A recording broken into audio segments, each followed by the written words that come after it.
त्यहाँ सानो सानो परेको छ नि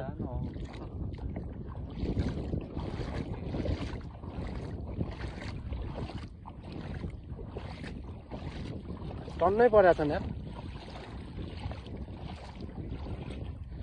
टन्नै पऱ्यो क्या माछा त नि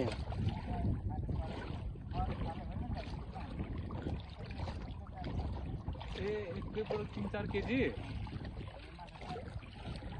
ए धमिलो पानी पनि पर्छ होला नि त होइन ए यो माछा त मिठो नि मिठो हुन्छ कि सानो माछा त यार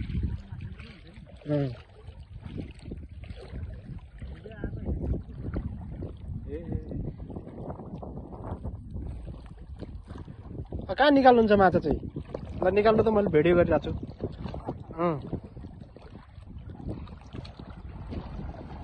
ओ माछा थोरै परेछ यार